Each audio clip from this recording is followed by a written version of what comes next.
spent my first 15 years trying to get out of the woods because I thought it was horrible. And I spent the next 20 years trying to get back.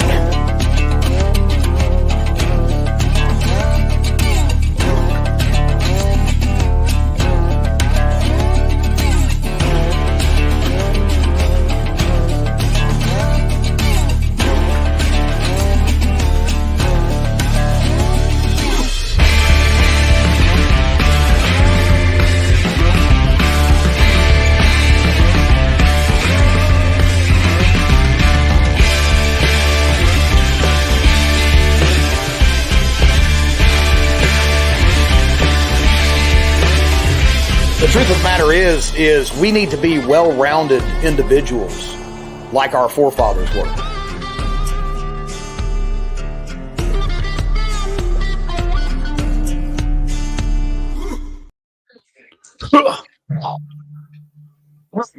Shazam, here we are, live, coming at you live from Appalachia. It's Appalachia, not Appalachian. Unless you're one of them Yankees, then it's Appalachian. Good to know. That's it. I was kind of, Amber's a Yankee, not me. Well, I was told she was a damn Yankee is what I was told. There's a difference. But we got people in the house. There's Guy. We got Apocalyptic Prepper. We've got, of course, Russ and Teresa. Russ is in the background doing magic stuff. The man behind the curtain, the Wizard of Oz, Mr. Russ.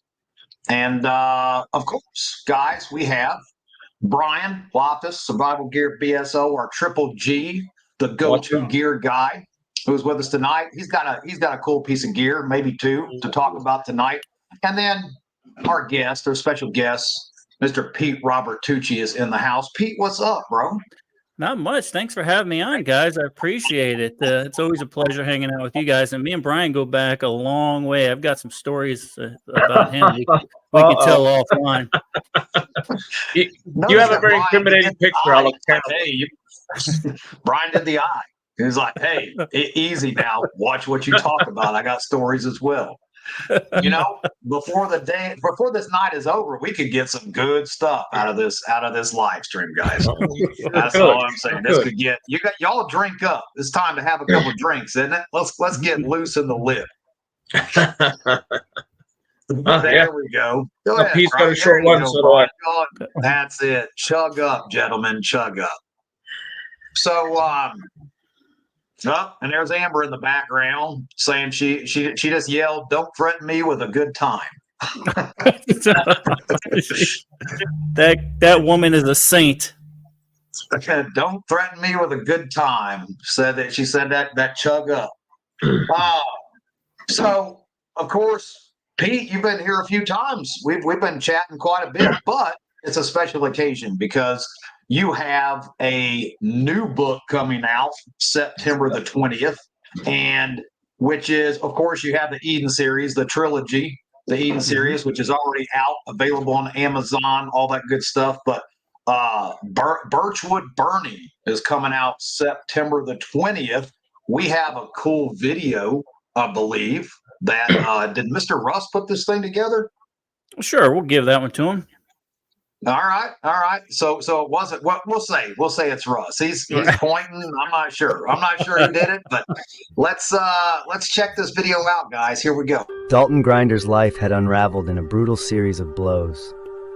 First, the army cast him aside. Then his wife walked out, leaving him with nothing but the hollow echo of a once shared life. As if that wasn't enough, his last remaining relative, his grandfather, passed away, closing the final chapter of his family history. Born and bred in the heat and humidity of Florida, Dalton now finds himself heading north to the cold, unforgiving woods of Wisconsin to settle his grandfather's affairs. But fate isn't done with him yet. As Dalton arrives, the South is teetering on the edge of chaos. Legacy media dubs it an insurrection, but the whispers on the ground speak of something far more ominous: the dawn of a new civil war. Birchwood Burning, the first book in the North of Eden series, unfolds against the backdrop of the Eden event, an apocalyptic event first introduced in Pete's best-selling 3 Days to Eden. The serenity of the Northwoods only served to mask the fact that Dalton Grinder's battles are far from over. They've only just begun. Pick up Birchwood Burning, North of Eden, Book 1 on Amazon September 20th, 2024.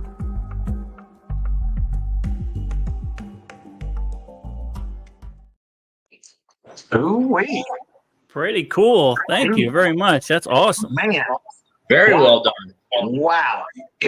Here's what I'm saying, but the most hardcore thing that Dalton is facing is leaving Florida to go to the North Woods and freeze his ass off.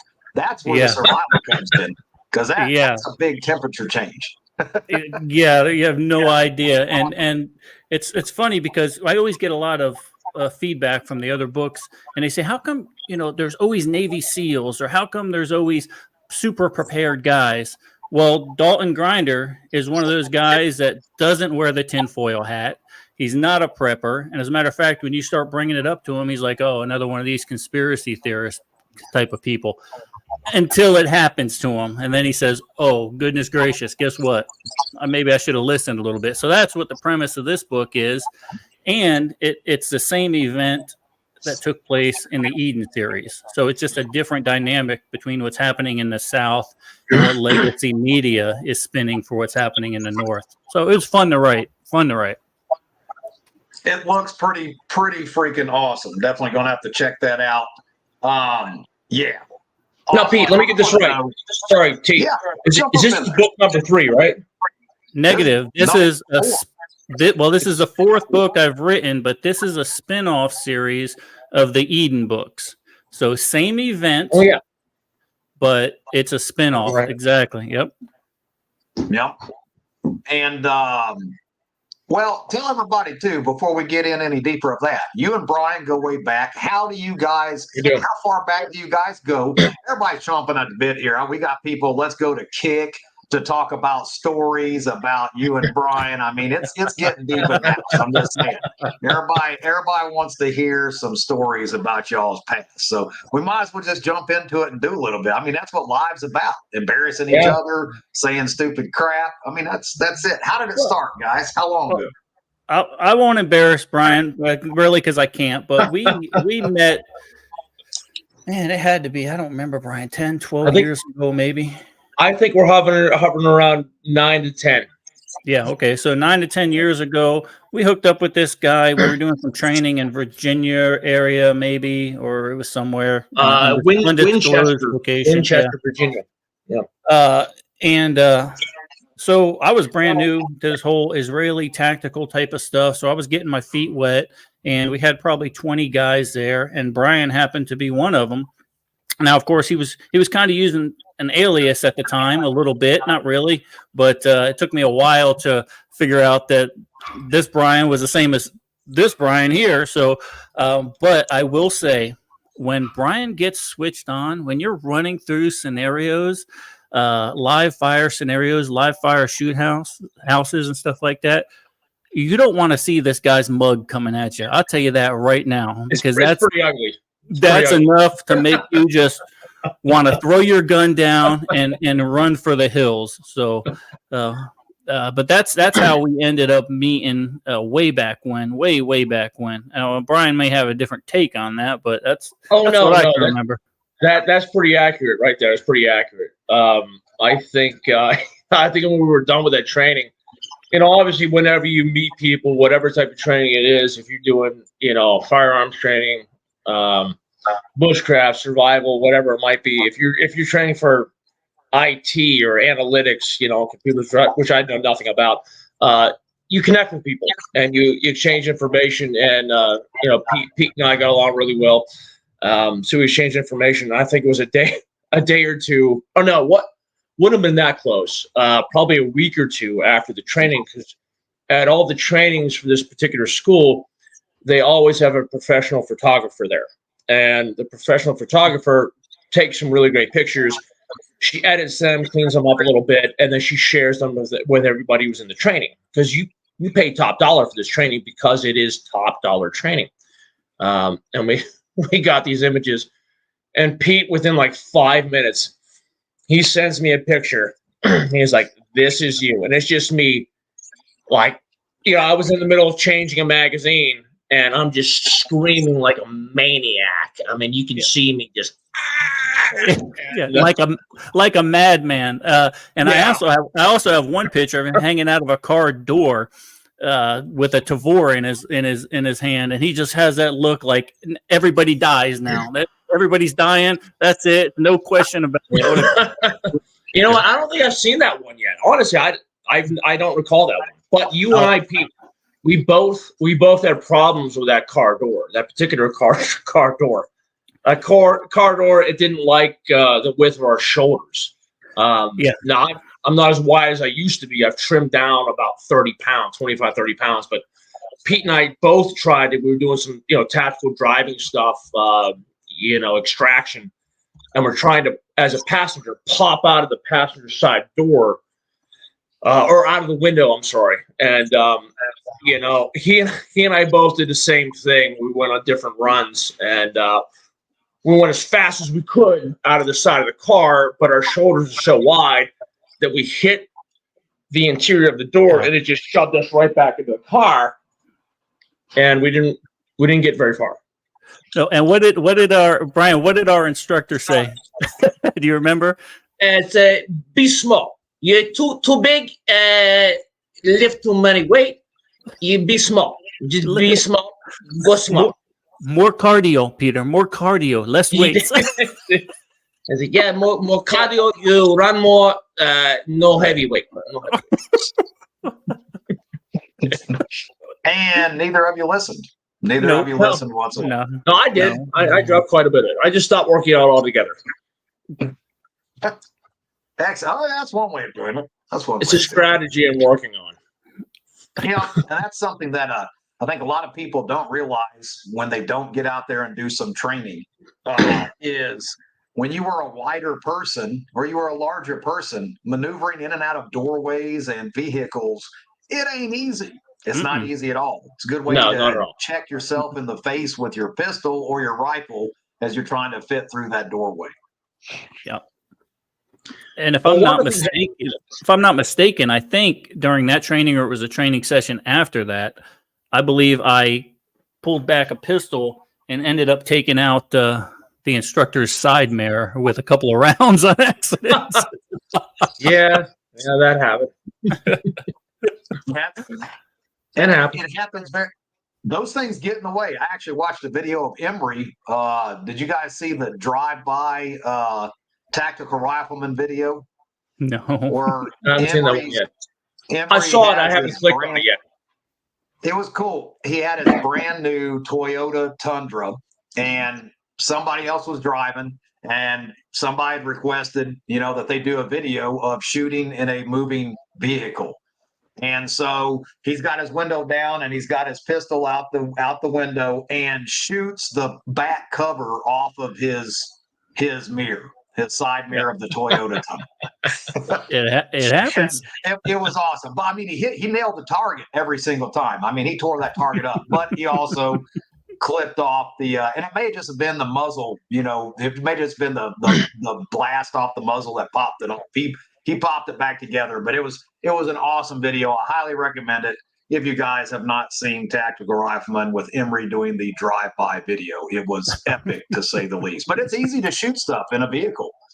It really is, and shooting windows out, side mirrors.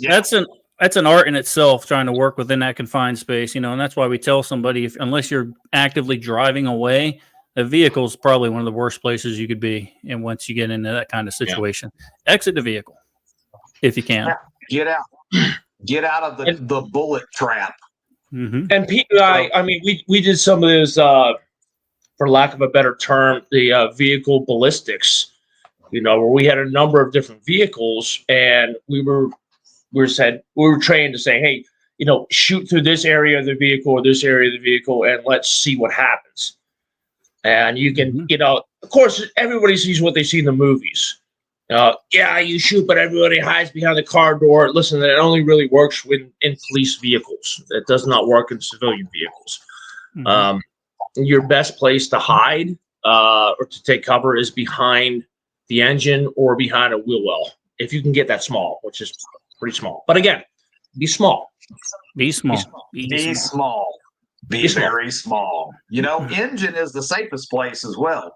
Just to throw it out there, engine. And depending on if who you're taking fire from is up higher than you or leveled out, you want to stay back off of that vehicle too. If they're even flush with you, stay back off of it, because those rounds skipping off of hoods, that'll take you out just as well. Did some shooting into vehicle hoods, watching it roll, kind of figuring out where you have to be, and there's no foolproof anything, but you can catch you a whole bunch of shrapnel off the top of a hood if you don't watch it. Absolutely. So there's another thing to throw in there. Speaking of training, Pete, do you have even any spots left? We got two spots left for the Troy's Gate experience after Fallout this year, and I think that's the 21st and 22nd, if I'm not mistaken, 21st or somewhere and 22nd, somewhere around there. Yeah. And we've got the video, so we got to watch it. We got to show Pete there at Troy's Gate. I'm wearing the shirt. Hey, look, guys, you can get you a shirt as well. Very cool shirt. They got swag. So life-changing experience. Let's watch Pete through the second scenario, which is intense, to say the least.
Two spots left. Intense.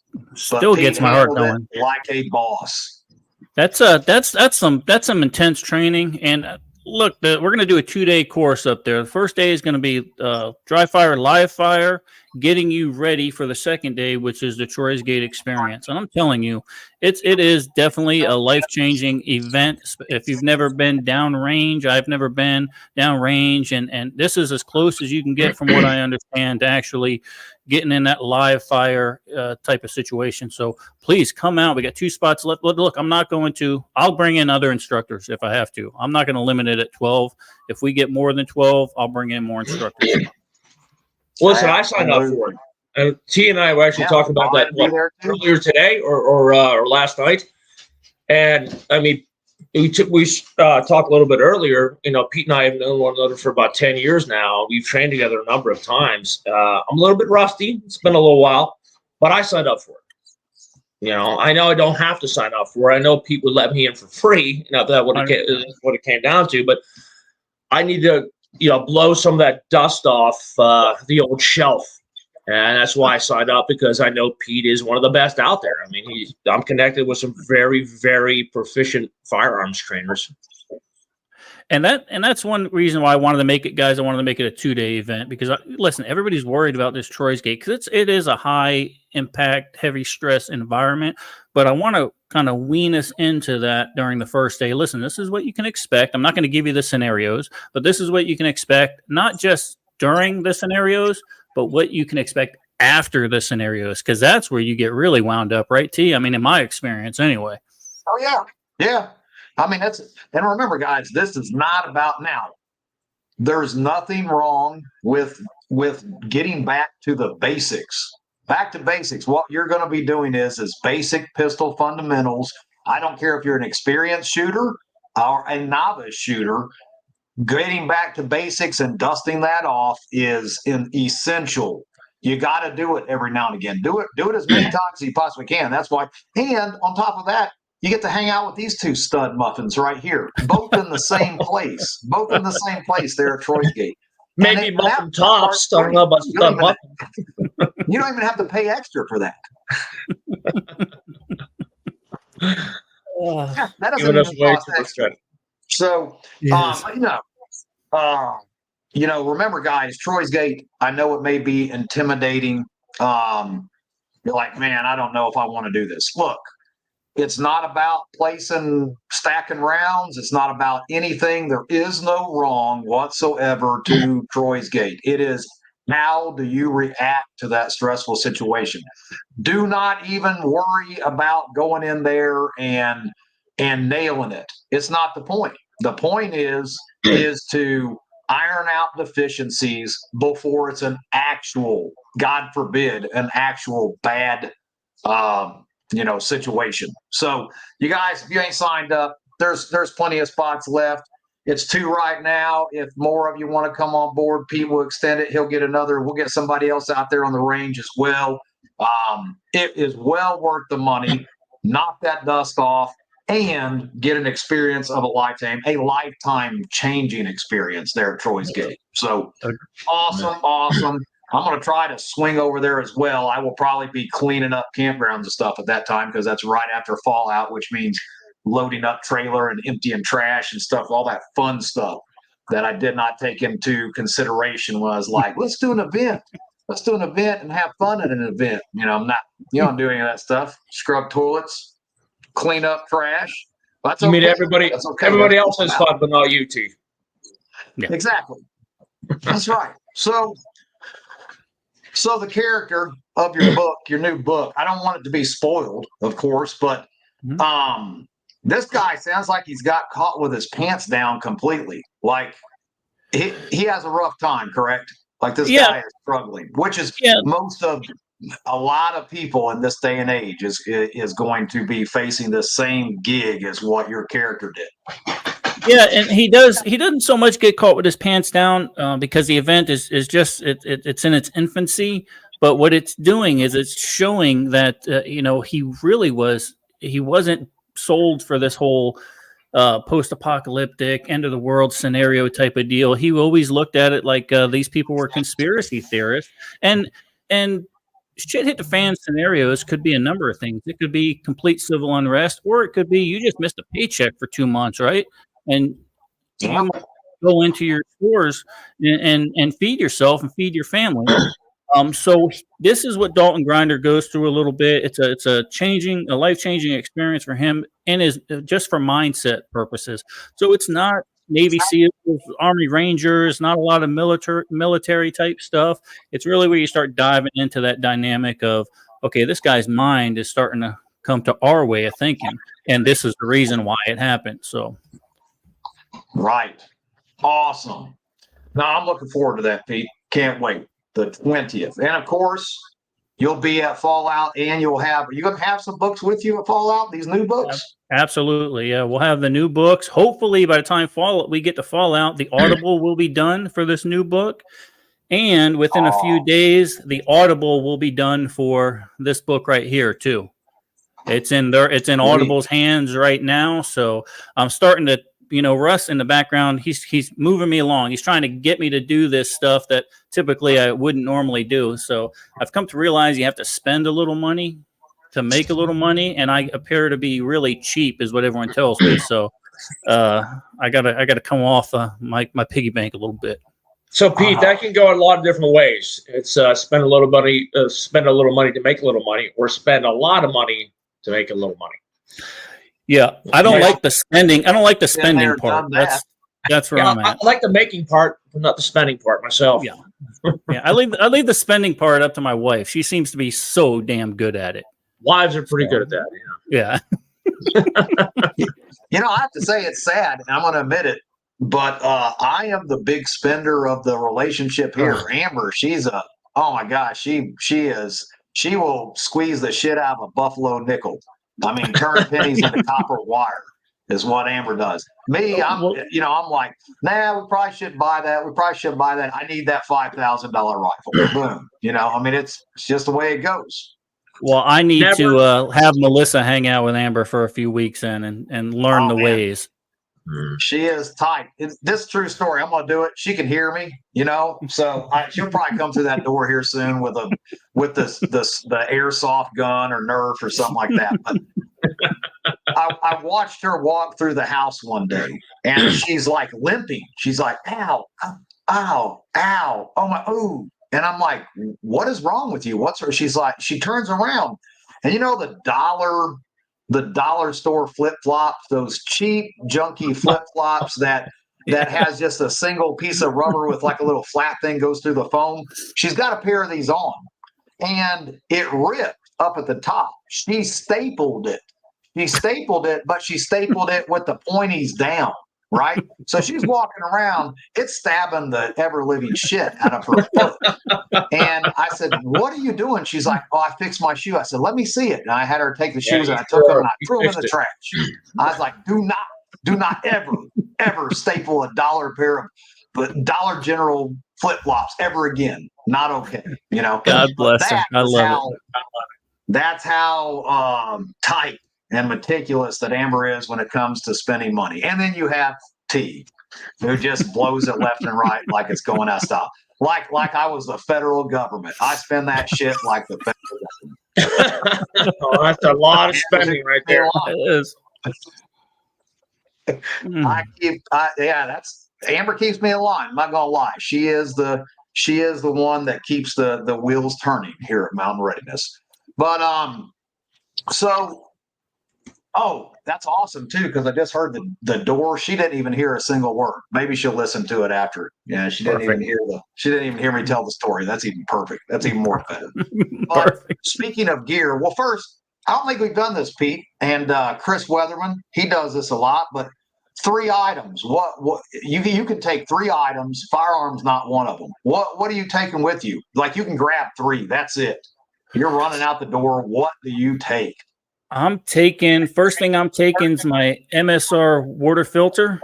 That's going to be the first thing I'm going to take, because I have sucked some water out of some mud holes with that thing, and on the Florida Trail and on the Appalachia Trail, and that way, so certainly that's the one item I'm going to take. Something for the environment, some type of shelter. It could be anything as simple as a tarp and something to make fire with, and I'll make everything else work from there. I like it. Sorry to put you on the spot, Pete, but I had to. You write these survival books. We gotta have. Yeah, he owned it right there. That's perfect. Perfect answer right there. So Brian, he has a little gear to talk about. Of course, Brian, survival gear via. So he's our gear guy. So do we want to show the picture first, Brian? Okay, not yet. All right, so as you guys can see, I'm wearing one of these survival bracelets, paracord survival bracelets. See how close I can bring it there. So everyone's like, "Oh, paracord survival bracelet." You're like the kindergarten of survivalists. Listen, this is kindergarten right here. But we do sell them. They're $5. Little emergency whistle on this end right here. This is a tiny little ferro rod here. You've got a compass. Now this ferro rod on this end, you have your striker on this end. Wow. You got about maybe 10 to 15 foot of 550 paracord here. Again, this is $5. It's worth nothing, but I tell you what, it could be worth your life. Now, can we get that picture up there? All right, a couple of years ago, that is my left hand right there. Yeah, ladies and gentlemen, that's my left hand. So it was right after COVID really got going. This was actually Easter morning of 2020, and I've got a treadmill in my basement. I got a very recumbent bike in the basement, but I was tired of doing cardio in the basement because all the gyms were closed. So I'm like, I'm gonna go out. I'm gonna run a trail. Got some headphones in. Long story short, I'm picking it up. I've got a really good song in. I'm going hardcore and running around a corner. I trip over something. I'm assuming it was the root to a tree. I come down really hard in a pile of brush. When I come up out of the pile of brush, Got to brush myself off because I came down really hard. And I noticed there's blood all over both my pant legs. I hold my hand up, and that's what it looked like. There's blood spurting out. Apparently, which I found out later that day, I nicked the end of an artery. So I actually had a double-studded belt on all the way around. I took the belt off, and as Pete will correct me, I didn't do it correctly. I put that on above the joint, not below the joint. It wasn't, obviously with my own mess up, it was not slowing the bleeding down much. It did a fair amount, but not enough. So I actually had one of these on my wrist, this little $5 thing here, and obviously a pocket knife in, because I didn't have an actual cat on me from North American Rescue. Clipped it off, flipped it over, so it was like this, doubled it over, put it around my wrist, cranked it down as hard as I could. It really helped to slow that bleeding down until I could get to some emergency help. So this is a $5 thing. Now, we sell some really awesome stuff from a company called Super SE Straps. I'm wearing one of them right now. This is the Escape and Evade Pathfinder bracelet here. Listen, do you want me to run through as fast as I can all the stuff that's in here? Because there's a whole lot of gear in this. Yeah, tell us what we got. Tell us what we got. I mean, we're talking about it. Let's talk about it. A boatload of gear. Now, listen, these bracelets from Super SE, they can go anywhere from like $60 to like $130. They're really high end. And I've got another one sitting right here. This is the Sears Sidekick bracelet. That's just about as large. Anybody who knows what SERE is, SERE, Survival, Evasion, Resistance, and Escape. So you basically have everything you need in one bracelet.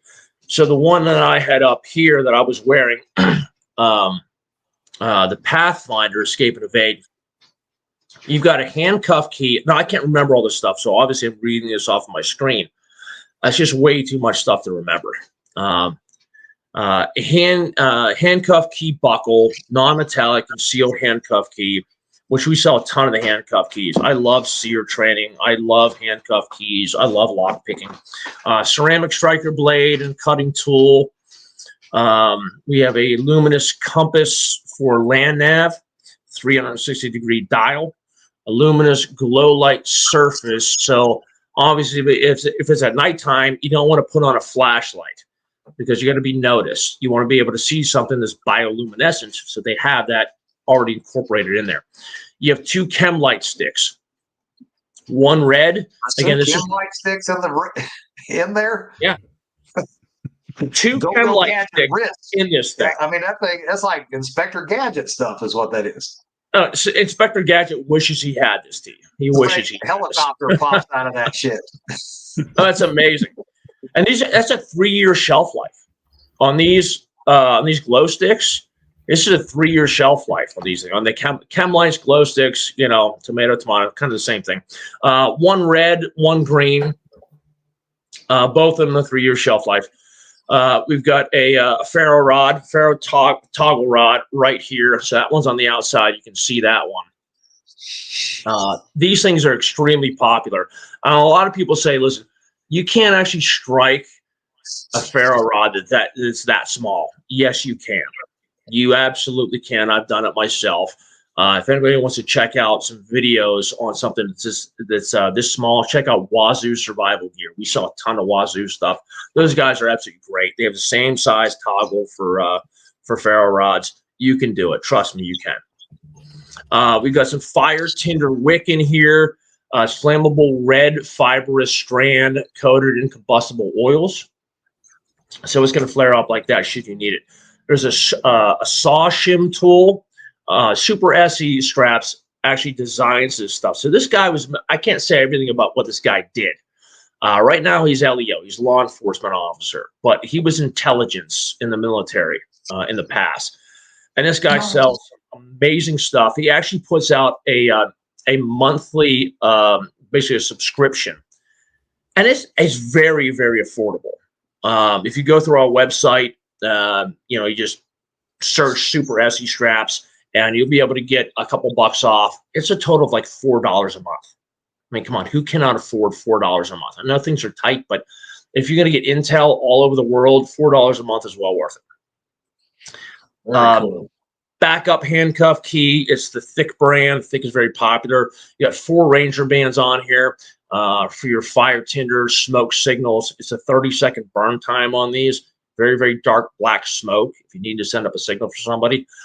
You have 2 30-inch Kevlar utility threads here. So a Kevlar cord is great for a whole lot of stuff. If you're going to do trapping, if you're really stuck out there, you're hurting for food, you can do some trapping with the Kevlar cord. Or again, this is designed for escape and evasion. So for escape and evasion, you want to use that Kevlar cord to cut yourself through any zip ties, any of those high end. You see LEO using them all the time whenever they have to detain a whole boatload of people because you just can't carry 100 pair of handcuffs. I give it to the guy. Like, I don't even know where you put all that stuff in there. I don't know about Pete. I'm sitting here and be like, where's the end of the list? Because I don't know where that goes in that wrist bracelet at this point. It does not look big enough to house all that stuff. That's impressive. That's impressive. Yeah, this guy sells some great stuff. Like I said, you want to go cheapo, go cheapo. You guys saw the picture. It's well worth the $5. It could really save your life or your hand in the end of things. But this is the creme de la creme right here. Also, this guy sells some killer stuff, patches, which we do sell on our website. A whole bunch of different patches. He sells stuff for emergency comms. If you get a ham radio license, you'll understand this. Hobo signals. So homeless people, they have their own. A lot of them are illiterate. They can't read, they can't write. So they have their own signals, their own signs all over the country. And this is basically signals of or descriptions of their signs, and also something for Morse code right here. They also have something for 9-line for evacuation. I got my whole Toyota 4Runner patched out in a whole bunch of patches, all the schools I've been to, all the companies I work with, and I keep about half a dozen of these patches in there. Super, super interesting stuff. And they all have little hidden pockets in the back of them. You can see his tiny little business card right there. So it's all kind of E&E stuff where you can put your handcuff keys and whatnot. So really, really great company. You can check them out on our website, survivalgear.us. And there it is. There it is. If you guys are interested in that, I'm going to have to get one just to see where he put all this stuff. That's what I got to find out. I got to figure out where he stuffed all this. Now, everybody, if you don't know, Pete was a firefighter, and I also did a little firefighting myself. So why are we going below the elbow for that injury, Pete? Share that knowledge. So the thought process behind it is in case you end up having to get amputated, right? You want to keep that joint in place, right? And a lot of times if you get too high or not high enough above this joint, all your vessels are running through all these different canals and stuff in there. So you might not be able to compress those. So what you want to do is tamponade it, right? You want to compress the vessel. So if you go here 2 to 3 inches below the joint, 2 things happen. You're able to tamponade it a little bit better. And God forbid, if you do need an amputation, you'll be able to save the joint in a lot of cases. Make sense? You got extended nub. Nub. You get out of that whole thing. Gives you a little flex other than just give a little extra. Something to hold on with. And speaking of medical, we got a Homestead Medical. Chuck Peoples in the house. How are you doing, Chuck? Chuck is here. What's Good up, to have Chuck? you on board. Yeah, I'm Chuck. There you go. And of course, we won't talk about cheap tourniquets and stuff with Chuck on here. Being a medical guy and medical gear guy. We'll just leave that one it is. That's for another show. Show right there, right, Pete? Thank you, T. I appreciate that. I took enough heat for that one. I appreciate that. Oh, I like it though. I like it. It was a good discussion, and sometimes heated discussions they're exciting. Why not? So why not high and tight, Pete? And we just went over it. That was perfect timing. So that you have a bigger nub, because bigger nubs is better than smaller nubs. what they say. That's what she said. There we have it. Just like that. Just like that. Let's go through some of our stuff here. We got Patrick. He said, geeks for the book. I hope it doesn't end in a huge cliffhanger. Spoiler alert, is it a cliffhanger, Pete? You're not going to let go of it? You got to keep them coming back for a little more. You got to keep them coming back for a little more. That's what I say. That's it. All right. Well, what else we got? Let's see. Post a link to the video.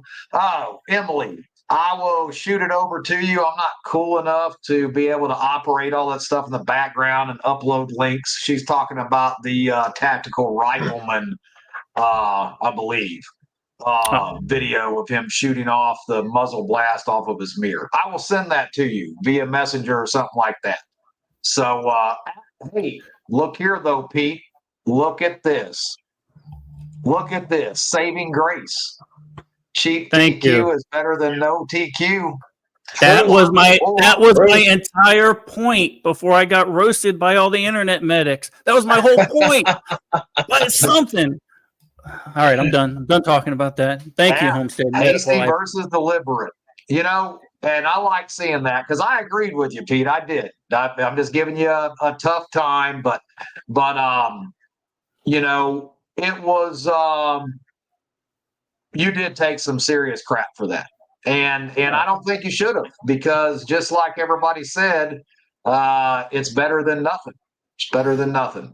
No, and the point I was trying to make to my viewers over on my podcast is, look, I get it, man. Times are tough. We're living under Bidenomics, but don't let not being able to afford buy something. But and I always stipulate it. Look, it's a life-saving device. So if you can afford to spend more money on it, by all means, spend more money on it. I get it. Of course, I got the expensive ones. I got the cheap ones. I get it, but something is better than nothing. Look what Brian had to do. He used his belt and a paracord. $5, literally $5. There you go. $5. It may have stayed in my hand. It might be the only reason I have a left hand right now. Yeah, Brian, you have those survival bracelets in that new pack that you just put that video out, right? Yeah, I do. I actually put one of these, and a lot of people are saying, like, what is the use of this thing? I'm like, okay, other than, an emergency whistle right here, a mini ferro rod, a compass if you don't know your own way around the world, which I actually wear my EDC, my everyday wear here, everyday carry, everyday wear. Obviously I wear a G-Shock. This thing is taking a serious beating.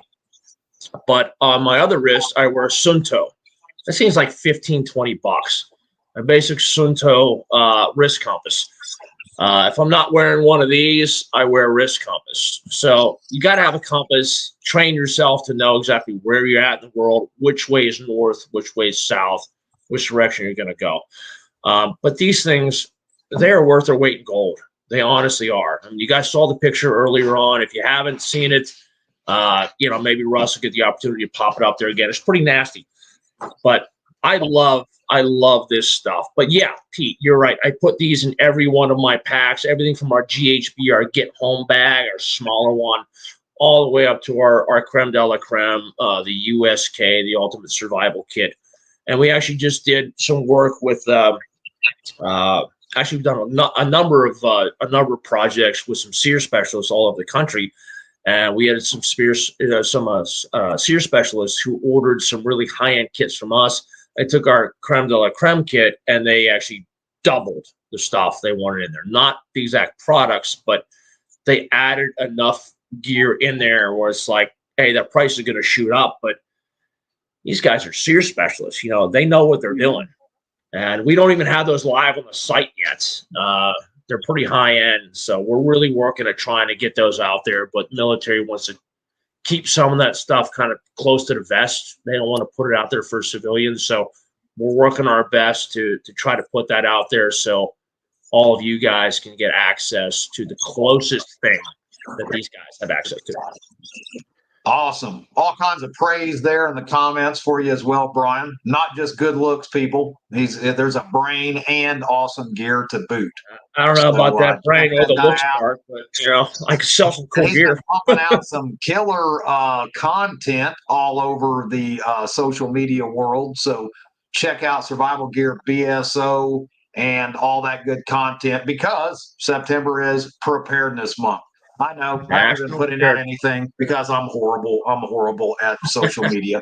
Speaking of social media, guys, like, share, subscribe, comment, ring bells, share it with your friend, all that kind of stuff. Make the algorithm gods happy. We need your help. Do the same for Pete and Brian on their platforms, because all these entities love hiding what we put out because they hate us with good reason, because we want to help you, the viewer, be more prepared. And they, of course, do not, because they suck. That's why. So and they want you reliant on they want you reliant on the government. They want you reliant on them. Don't fall for that game. Be self-reliant, right? So that's it. Self-reliance. That's what we're preaching here. That's what we're teaching. That's what we're preaching. That's what we're teaching. Never mind. I like that. Poet didn't know it. They want us to be worker ants, guys. They want you to go to that 8 to 5, the 9 to 5, overtime, not take care of yourself, stare at computer screens all day long, not train. They don't want you prepared. They want you to be a bunch of little brainwashed sheep, the little sheeple, so that they can take your money and throw you your Netflix and pass you a couple bucks after they tax you to death. And then you're happy. You sit there and you're happy about stuff. So make sure to like and subscribe and help us out. And as Russ said, to remind me, don't vote for a 2-bit whore, because that's what Kamala is. She was a prostitute. She might as well be a prostitute. She was just running around taking money for that shit. The end. It is what it is. And I think it was Seth. It is Pistol. They're doing Pistol Fundamentals on the 21st, right after Mountain Readiness, Fallout. And then they're going the next day, the 22nd, a full day of Troy's Gate, 3 scenarios, classroom, all kinds of awesomeness that you cannot get anywhere else in the entire world. So there we have it. And guys, Fallout's coming up 18th through the 20th. Remember, you can't buy tickets at the gate this year. It's buy them in advance. That's it. We're not going to sell tickets day of, and ticket prices go up come October the 1st. It's the way the world works, because it's called preparedness. Get your ticket in advance. Be prepared to go have fun and save money at Fallout, October 18th and 20th, Van Hoy Family Campground in Harmony, North Carolina. We hope to see you there, because we're going to have a bunch of awesome instructors and classes, which these 2 gentlemen will be teaching at Fallout as well. So enough about the classes. Is that girl who sells the cheesecake desserts with her truck, is she going to be there? That is my question. Health and preparedness just goes right out the window, right out the damn window. And she won't, because they're closed, because it's cold. Oh, they closed down. And that's the sweet shop. And that in October they're closed down. They come back for summer. I know. Well, I can see that. Well, you guys, if you don't come to October, then you got to come to May. I mean, you have to definitely come to October. When that truck's going to be there, man. Let me tell you, those are the best desserts you've ever had in your entire life. I mean, the food that T brings in is just incredible. Obviously, all the instructors, all the booze, all the vendors, they're incredible. The food, man, you're knocking out of the park with the food. And Hibachi is already signed up. Hibachi Grill will be back as well. I don't know, guys. Do you guys want to do a costume contest again? I need to organize that a little bit better. PD's shaking his head. He's like, "Nah, I ain't dressing up." No, I'll come as a fat It's all author on. who teaches pistol every now and then. That's what I'm going to come I as. was going to. I'm going to show up as a broke survivalist. Works out. Boom. I hope you win, Brian. I hope you win. I better. Is there a cash prize? Just curious. That's I don't know. I don't even know what we did. I think we handed out T-shirts last time. It was T-shirt. Oh, speaking of T-shirts, guys, we're going to have pre-order only shirts. We may have a couple. They're going to be pre-order shirts from Mr. Matthew King. Him and his wife Leanne. They're going to be making it, and I will tell you, these shirts are going to be cool. We just designed them. We're going to have T-shirts, long sleeve shirts, and hoodies. And I'm going to put the link up hopefully by next week, and you can pre-order your Fallout 2024 T-shirt. It's going to be awesome. I can't talk anymore about it, but the design, I chuckle. It makes me laugh just thinking about it. It's one of those awesome type of T-shirts. I've seen it. So He sent it to me. It's awesome. It is a really awesome design. I already have my T-shirts pre-ordered. Yeah, all right. It's already pre-ordered. Yeah, they're It's awesome. coming. Apocalyptic Precker, yes, Will. But I will tell you, yeah, the costume party. Chris dressed up as Mel.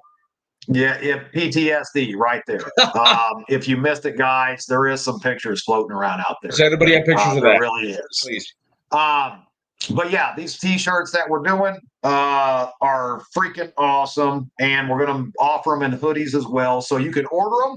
You can order them, and we'll ship them to you for an additional fee. You know, you got to pay shipping and handling, but you can pre-order them, and they'll be waiting at you. We'll hand them to you when you come through at Fallout. And I will tell you, October, that third week of October, it gets a little bit chilly at night. So.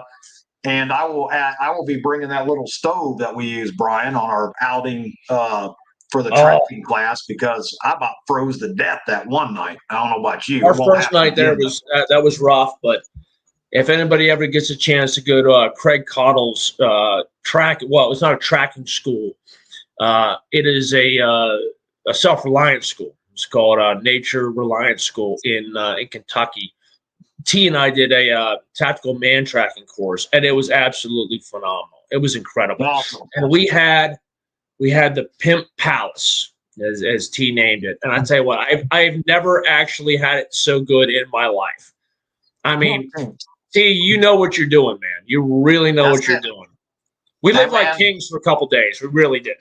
We had MREs that we made. We had breakfast plates. We had meatloaf. We were eating like kings. We had foot baths every evening. We had our little foot soak. They had a sink and a pump operated sink. Got a sink. Oscillating fans. Oh, it was great. Oscillating fans as well. Man, it was off the hook. It was off the hook. That was I'm gonna probably set that up again at Fallout. That thing kicked ass, to say the least. But let's end it on a funny note, and maybe I'll start swearing again. So I don't know if you guys saw this today or not, and this is going to cover up our faces and stuff because I'm not cool like Russ and know how to make all this size and fit. But guys, look at this right here. Biden floods Ohio town with 20,000 Haitian migrants, 10 to a bedroom. All right. And this was in Springfield, Ohio. This is a person posting, warning to all about our beloved pets and those around us. My neighbor informed me that her daughter's friend had lost her cat. She checked pages, kennels, asked. You can read it. This lady comes out and she finds her neighbors, the Haitians' house, the immigrants. They're skinning her cat, people. And now in this town, 20,000 migrants that have been dropped in there. Thank you, Biden administration. And I don't care. I don't give a shit because I'm not monetized either. You can't demonetize shit here because it ain't happening anyway. But once again, here we are with another prime example of what you got to look forward to if you vote for Kamala. Mind blowing. Did you guys? I mean, Brian, I sent it to him. Pete, you have seen this evidently. What the hell, man? When I saw on X, and I'm going to put a video on my podcast on Thursday, but I saw where the cops went up to the Haitian lady and asked her, did you kill the cat? No, I didn't kill the cat. And they were like, no, she killed the cat and she was eating it. We saw her, take her to jail. So there's a video out. Good night. Good night. I want to see that. And here's the deal. Look, I know this isn't my podcast, so if I get you in trouble, I'm sorry. There, you're the special guest. I'm going to say this. Liberalism is a mental illness. That's it. It's a mental illness. If you don't know what bathroom to use, there's something wrong with you. It just is what it is. And I don't care if I get blacklisted or I don't sell a book. I don't care. Boys are boys, girls are girls. There's no in between. It is what it is. Liberalism is mental illness. Get over it. And if you vote for, as T, I won't say what T calls her, but if you vote for her, then you're an idiot. What can I tell you? You're an idiot. There you go. There's no other way to put it. There's no other way to put it. Either you're an idiot or you could be called a pimp because you got your whore. That's how that works. You are now you paid for her, you got her, and you're gonna get fucked. It's not in the way you want to get fucked, but you're gonna get fucked. Sorry. I don't know, man. It kills me. I can't fathom how. And I get on social media, and unfortunately I have to, because Mountain Readiness is part of it. You got to do the social media stuff. It's the two-edged sword. I'm sitting there carving my wrist up. I'm like, oh my gosh, look at all these idiot comments. But I can't believe how many people are praising this woman. Even family members of mine, they're literally getting on there and be like, oh, your body, you're right. This woman is going to take care. I'm like, for 4 years, I had a family member. I'm not even going to say, I don't care if they're watching or not, delete me. Who cares? We're not the same. In fact, I don't even think we're related at that point. But she said, I would soon as vote for someone else, the Biden administration, Biden at that time, and pay $12 a gallon of gas than to vote for Trump. I'm like, what?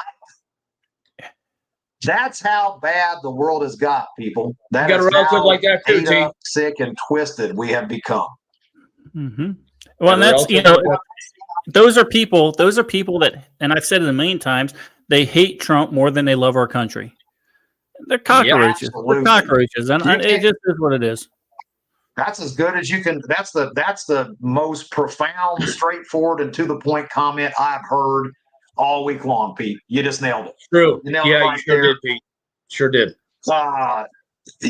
You hate this country. I saw a clip. Now, I don't know. Tell me if this is actually real. I think it is. But it was on Roseanne Barr, the Roseanne Barr show, which I can't believe that Roseanne, how many people have flipped towards Trump, given the circumstances that Roseanne Barr back in the day, grabbing her crotch and spitting there's a lot of people that don't remember this, but I remember Roseanne Barr being blackballed because she grabbed her crotch and spit after singing the national anthem at a baseball game.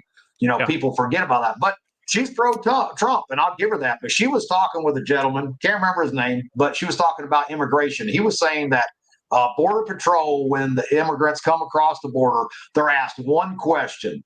And the question is why do you want to come to the United States? Once they answer, they give them, they are issued, he was saying they are issued a social security number right then and there that they can take to the license branch, that they get their driver's license based off of that, and then they are automatically registered to vote. Have you heard anything about this, Pete? You know who that's from? It's Tim Walsh. Tim Walsh signed that for the driver's license. He was pushing that. He was standing right behind it. Yeah, he was. I didn't hear anything about the Social Security number and stuff like that. But I've got some friends that work Border Patrol, and I brought this up early on, 2-3 years ago, probably, where they were handing out cell phones, they were handing out medical cards, they were handing out a check. They were giving them a check to here's $5,000, here's 10 grand, here's whatever it is, and go make your way in the world. So it was really happening. I was taking heat. Oh no, it's not happening. I'm like, yeah, it is. I have friends that are showing me that this is happening. It's not BS. I'm not making it up. And look, that's exactly what's happening. And you're right, Brian. That shit that Wallace is doing over there in Minnesota, his own constituency hates his guts. And I'm right around the corner from there up here in the Northwoods, and they hate this guy's guts. He's Have a you seen the socialist. picture of His own family. Yeah, his own family. His grandmother said it is time for us to cut this communist off of our family tree. Wow. Amen. Hallelujah. I love it. I love it. Amen. Hallelujah. Making it up. It's not. It's what's happening. And knowing all of this, these people will still vote for this party. I don't understand it. Yeah, they will. I don't get it. We're doomed. We're doomed. So stay prepared, folks, is what we're saying. So let's wrap us up, Pete. Wrap us up with some knowledge and some truth. You know, you nailed a whole bunch of points right there, but I fear that your book series will be the real deal here soon if we don't get stuff turned around. Well, and it is, but you know, it's like I tell everybody, it's like my main characters in my book say, I don't care if the whole world around me burns down. As long as me and mine are taken care of, because I've prepared us for that. Let it happen. We'll pick up the pieces when it's done. But look, the only way you can do that is to start getting prepared, start going to classes, start getting trained. And for the love of God, if I audit one more mutual assistance group and they tell me, look, we have 10, 20, 30,000 rounds of ammunition, but they don't have any food in their pantry, put food in your pantry, people. Put food in your pantry. You pack of retards, put food in your pantry. That's it. That's all I got to say about that. Sorry. Throw us something on there, Brian. What you got to wrap us up, man? You know what? I'm hard act to follow. I know. I'm behind Pete 100%. You know, and that's why Pete and I have known one another for so long, and how we've stayed connected for so long. As I said earlier in the podcast here, in the show, you meet certain people along the way, and you click with them. You stay connected with them. And that was right off the bat between Pete and myself, training with the Israeli guys, the former IDF guys, and I mean, listen, you can have all the guns, all the ammunition you want. You can be tactical, but you got to have food, you got to have medical, you got to have some sort of skill. Bring something to the table. Be prepared, for God's sake. Guns, that's part of it. But listen, it's a very small part of it. Very small. You got to get yourselves prepared, people. Learn a little bit. Get educated. Come to Mountain Readiness. You have everybody you ever want to meet there. All walks of life. All different strategies. Bushcraft, survival, firearms, homesteading. You got to come to one of these things. Whether it's the May event or the October event, which is coming up here right around the corner. That's it. Couldn't have said it better myself, guys. Look, guys, and what Brian just said, what Pete also just said, here's something to keep in mind, and I can't stress enough. Like, you may not be the tactical guy, all right? That's fine. You may not be the homesteader, right? That's fine. But here's what you better damn well be. When the bubble pops, you better be a viable asset, guys. If you don't have something to bring to the table, then you ain't much point to have as an asset, because you're not an asset. You're a liability, guys, a liability. This is the facts. This is the hardships of life when it comes down to the wire. If you have nothing to bring to the table, you are a liability. So everybody says, T, what do I do? Well, it's easy. Get good at something, guys. You can't get good at something sitting on your dead ass on the couch. You got to get up and you got to find what it is that you can contribute to your group. So come to Mountain Readiness, learn some shit, make friends, make those alliances now, and build yourself to be a viable asset to your tribe and your community. That's it. It's simple as that. The hardcore facts of it. We're going to end it on that, guys. Remember, if you're going to move with purpose. We will see you